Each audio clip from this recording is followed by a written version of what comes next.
Hello, this is Judge Victor Mellenbrink of the 23rd Judicial Circuit in Jefferson County. I'm going to do a walkthrough of how to run a COGNOS report to see the age of pending caseload for an entire circuit. So you start here in the Case Information Center, click on the COGNOS link. You may need to hit Sign In, hit Missouri Judiciary.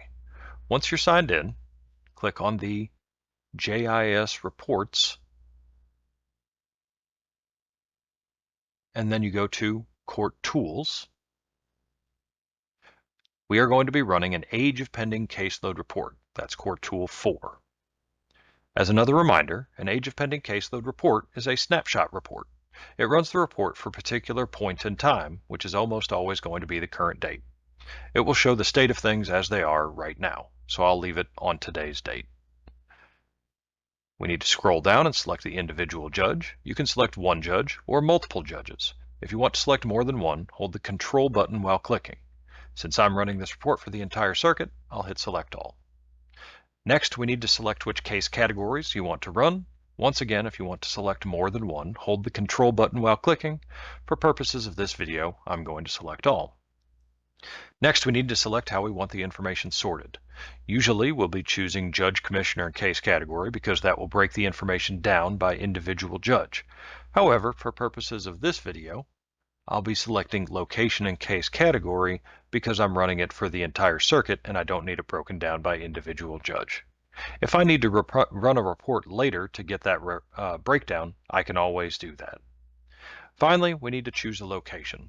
For most purposes, you'll just select the county name, in my case, Jefferson. The only reason you would ever use the other ones is if you're running something for a traffic or ordinance report that was used the municipal divisions. So having selected all those options, I'll just double check. We've got date, judge name, case category, entire circuit, and location. Come down here and hit Finish. You'll see this little working icon as it generates the report. If your report's going to take a little while because it's a bigger report, you can tell it to send it to you by email and it'll work in the background. This is a bigger report, so I'm going to pause for a moment while it finishes running. Okay. Our report is finished running. Here are our 5 case categories.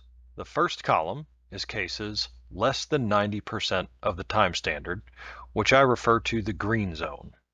The second column is cases between 90 and 95% of the time standard, which I refer to as the yellow zone.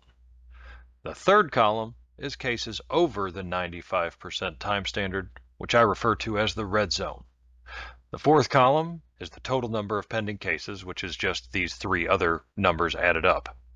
The other columns farther back reflect what time standards are, and they calculate the percentages. So ideally, you would have 90% of your cases below the 90% standard and less than 5% in the other 2 columns. For demonstration, let's look at our circuit felony numbers. So you can see that in circuit felony, which is this row right here, it's the 4th row down, you can see the 90% standard is 300 days. In other words, 90% of your cases should be less than 300 days old. The 95% standard is 420 days. In other words, less than 5% of your cases should be older than 420 days. So let's see how we're doing. We have 527 total pending circuit felony cases. Of those cases, 416 are less than 300 days old. That's the 90% number. We can see that that is 78.9%. We'd like that number to be above 90%, but that's what we've got. Now we can see there are 32 cases between 300 and 420 days old. It calculates out to 6%, which is pretty close to our 5% target. That's not too bad. And finally, we can see 79 cases are older than 420 days, the 95% number. We can see that calculates out to 15%, which is a good bit higher than our 5% target. That is an area we could improve, and this report has helped us identify that. If you want to see where these numbers come from, these are hyperlinks. You can click the underlined numbers and it will actually pull up those cases in a list. Now, I'm going to show you how to run this for an individual judge. This trick is in another one of my videos, but I'll just show you how it works real quick. So if you go up here to this triangle, you can hit run, and if you click that, it will take you back to the menu to be able to change the settings. Now, it still has all of our same settings, which is going to be helpful because all I'm going to do is I'm going to click down here, click M to go to my last name, select myself, and then I'm going to change the sort option to sort by judge. So now instead of running the entire circuit's numbers, I'm just going to run myself. Hopefully this report runs a little bit quicker. So we'll go down and hit finish.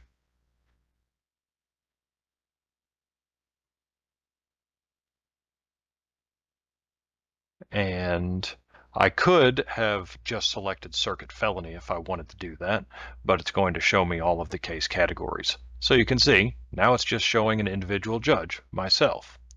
So if I go to circuit felony, you can see this same breakdown. I have 103 pending circuit felony cases. Of those, 83 are below the 90% number. 9 are between the 90 and 95% numbers. And I have 11 cases that are older than the 95% number. My suggestion, if you want to take a close look at your docket, you can use these links to see that list. So let's just say that I wanted to see the 11 cases that I have that are circuit felony cases that are older than 95%, which are the cases that I probably should be taking a look at and trying to figure out why they haven't been resolved. So I can click that 11 number and it will pop up the list of those 11 cases. So I can go through those 11 cases and find out what's going on. Did they not get a court date set, or are they set for a trial? I can go through and review those cases one by one to see if there are any issues that I need to resolve. So we'll see if that populates. Shouldn't take too long to pop up. If it is taking a while, you can always click here where it says select a delivery method, and you can have it sent to your email inbox instead of waiting for the report to generate. All right, so here it comes up. So these are my 11 cases that are older than the 420 days. Now the interesting thing when it comes to felonies is that there is a column for pending warrants. You can see that over here on this column, I have this particular defendant, Mr. Paquette, has 5 cases that are open and pending cases, but he got warrants out for his arrest. Unfortunately, the warrant wasn't issued for his arrest until after it was past the time standards. So I'm in kind of a situation where 5 of the 11 cases that are hitting my report, there's a warrant out for his arrest and I can't actually do all that much. So warrants do toll the time standards. It doesn't count against you while someone's warrant, but if the case is beyond the 420 when it goes warrant, then it still counts against your numbers because it kind of locks in at whatever that is. And then I can see the other cases as well, and I can see if there's any action I need to take. Unfortunately, only 4 of the cases out of the 11 that are on my list for being old cases are cases that are actually open and don't have a warrant out. So hopefully, as I'm looking at those numbers, or as I'm looking at those cases, I can tell you that I think most of those are set for jury trial, which is probably what the case should be. Anyway, that is some of the ways that you can use an age of pending caseload report and how to run those. If you have any questions, feel free to send me an email. Otherwise, I hope you found this video helpful. Have a great day.